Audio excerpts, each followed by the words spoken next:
ప్రపంచ వాణిజ్యం ఇప్పుడు అమెరికా అధ్యక్షుడు డొనాల్డ్ ట్రంప్ విధానాలతో అస్తవ్యస్తంగా మారుతోంది. టారిఫ్ల అస్త్రాన్ని ఉపయోగించి భారత్, చైనా వంటి కీలక దేశాలను ఇరుకున పెట్టాలని ట్రంప్ చూస్తూ ఉన్నాడు. మొన్నటి వరకు భారత్తో వాణిజ్య విధానాల మీద టారిఫ్ల మోత మోగించిన ట్రంప్ యంత్రాంగం ఇప్పుడు చైనాను కూడా టార్గెట్ చేస్తూ ఉన్నాడు. చైనాను గట్టిగా ఈ టారిఫ్లతో వేధించాలని చూస్తూ ఉన్నాడు. చైనా ఉత్పత్తులపై టారిఫ్లను ఏకంగా 155% వరకు పెంచే అవకాశం కనిపిస్తోంది. ట్రంప్ తాజాగా చేసినటువంటి హెచ్చరిక ఇది. ట్రంప్ చేసిన ప్రకటన ప్రకారం తమతో సరైన వాణిజ్య ఒప్పందం చేసుకోకపోతే చైనా ఉత్పత్తులపై టారిఫ్లు 155%కి చేరతాయి. ప్రస్తుతం చైనా మీద 55% సుంకాలు విధించాడు డొనాల్డ్ ట్రంప్. ఇంకా అదనపు సుంకాలు కూడా విధించేందుకు సిద్ధమైపోయాడు. 155%కి పెంచుతామని కూడా వార్నింగ్ ఇస్తున్నటువంటి పరిస్థితి. గతంలో భారత్కు కూడా జనరలైజ్డ్ సిస్టమ్ ఆఫ్ ప్రిఫరెన్సెస్ రద్దు వంటి గట్టి చర్యలు తీసుకున్నాడు.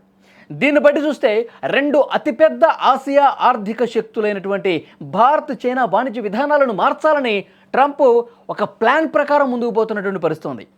చైనా, భారత్ కలవాల్సినటువంటి సమయం ఆసన్నమైందని ప్రపంచం భావిస్తూ ఉంది. చైనా, భారత్ కలిసి ముందుకు వెళ్తే ఆ సమయం ఆసన్నం అయితే ట్రంప్ అనుసరిస్తున్నటువంటి అమెరికా ఫస్ట్ విధానం కారణంగా భారత్, చైనా వంటి దేశాలు ఇప్పుడు సహకరించుకోవాల్సినటువంటి పరిస్థితి వచ్చినట్టుగా పరిణామాలు కనిపిస్తూ ఉన్నాయి. రాజకీయంగా రెండు దేశాల మధ్య విభేదాలు కొన్ని ఉన్నప్పటికీ, కొన్ని చిన్న చిన్న ఇబ్బందులు ఉన్నప్పటికీ, వాణిజ్యపరంగా అమెరికా ఒత్తిడిని తట్టుకోవాలంటే డొనాల్డ్ ట్రంప్ పిచ్చిపోయినట్టుగా మితిమీరినటువంటి ఆశతో చేస్తున్నటువంటి ఈ సుంకాల యుద్ధం ఏదైతే ఉందో దాన్ని గట్టిగా ఎదుర్కోవాలంటే రెండు దేశాలు ఒక వాణిజ్య కూటమిగా ఏర్పడాల్సినటువంటి అవసరం ఉంది. అమెరికాతో పోరాటానికి ఒక గట్టి బలం చేకూరాల్సినటువంటి అవసరం ఉంది. అలాంటప్పుడు భారత్, చైనా కలిసి అమెరికా నడ్డి విరచాల్సినటువంటి అవసరం ఉందని చాలామంది ప్రస్తుతం మాట్లాడుతూ ఉన్నారు. ఒకవేళ అమెరికా అధ్యక్షుడు ఈ ట్రంప్లు ఇదే విధంగా విధిస్తే నష్టం ఎంత? ఒకవేళ భారత్, చైనా కలిసి అమెరికాకు వ్యతిరేకంగా వాణిజ్య నిర్ణయాలు తీసుకుంటే అమెరికా ఆర్థిక వ్యవస్థకు భారీ మూల్యం చెల్లించుకోవాల్సినటువంటి పరిస్థితి ఉంటుంది. అమెరికా తీవ్రంగా నష్టపోయే పరిస్థితి ఉంటుందని దీన్ని బట్టి మనకి అర్థమవుతోంది. రెండు దేశాలు కూడా కలిసి ముందుకు నడవాలని సూత్రప్రాయంగా అంగీకారం తెలిపినట్లుగా ఇన్ఫర్మేషన్ వస్తోంది. 250 కోట్ల మందికి పైగా జనాభా ఉన్న భారత్, చైనా ప్రపంచంలోనే అతిపెద్ద మార్కెట్లు కలిగి ఉన్నటువంటి దేశాలు. ఈ రెండు దేశాలు అమెరికా ఉత్పత్తుల మీద ఆంక్షలు విధిస్తే అమెరికన్ కంపెనీలు తమ ఉత్పత్తులను అమ్ముకోవటానికి ఒక పెద్ద మార్కెట్ను కోల్పోయే పరిస్థితుంది. ఇది అర్థం కావట్లేదు డొనాల్డ్ ట్రంప్కి.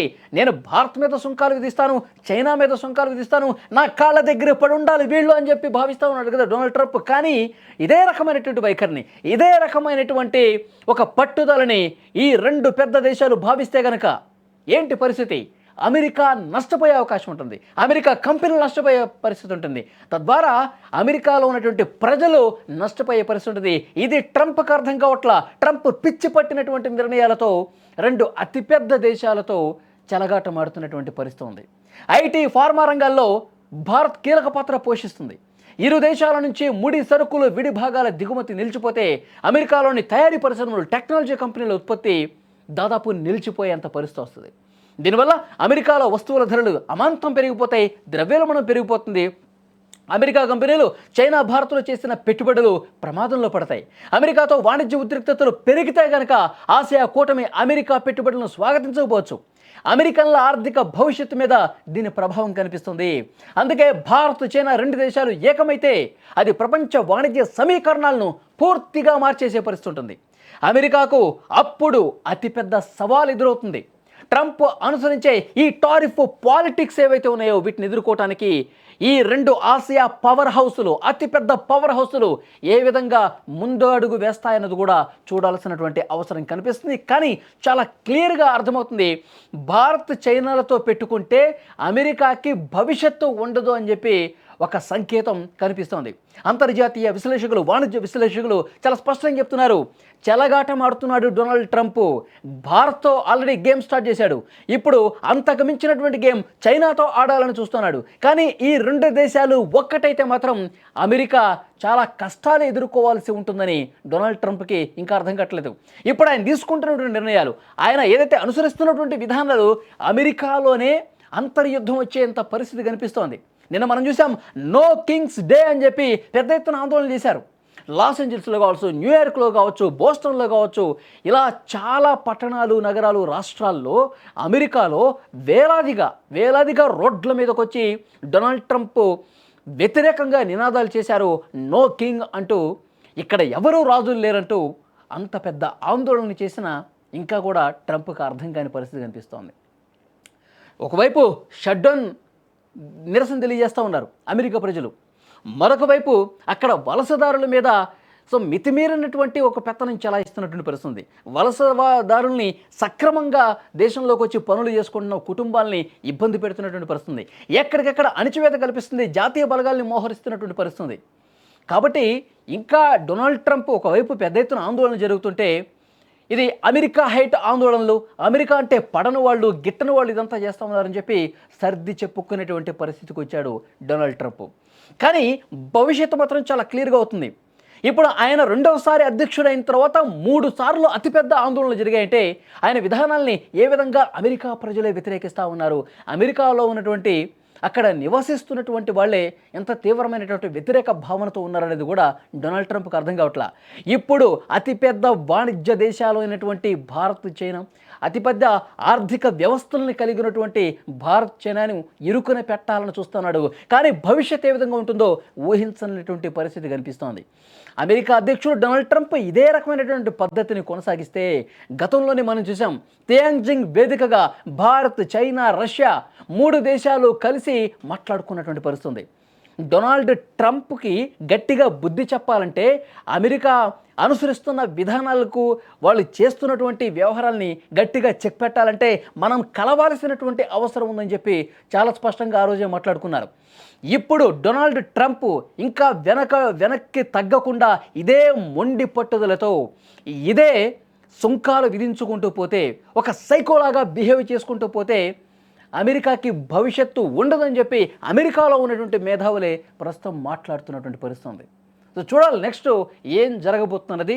ఈ 3 దేశాలు కలిసి ఒక కూటమిగా ఏర్పడి అమెరికాకు చెక్ పెట్టే పరిస్థితి వస్తే అగ్రరాజ్యం హోదా తుడిచిపెట్టుకుపోతుంది. సమీప భవిష్యత్తులో అదే జరుగుతుంది.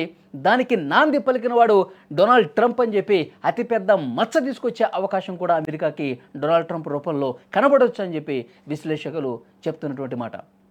సో చూద్దాం, ఇంకా ఈ సుంకాలు విధించుకుంటూ పోతానే ఉంటాడా, అమెరికాకి కొద్దిగా అయినటువంటి భవిష్యత్తును కలిగిద్దామని చెప్పి ఆ ఆలోచనతో ఉంటాడా, ఏం జరగబోతుందో చూద్దాం. ఇప్పటికైతే మనకు అందుతున్నటువంటి ఇన్ఫర్మేషన్, చైనాను చాలా వరకు ఇబ్బంది పెట్టాలన్న ఆలోచనతోనే ఉన్నాడు. 100కు పైగా సుంకాలు అదనంగా విధించాలన్న ఆలోచనకి ఇంకా కట్టుబడి ఉన్నాడు.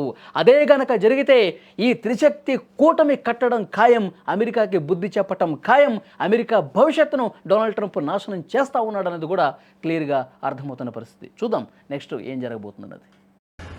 Amounts of money to us as in the form of tariffs. As you know, they're paying 55%. That's a lot of money. They never were paying anything over years and years and years.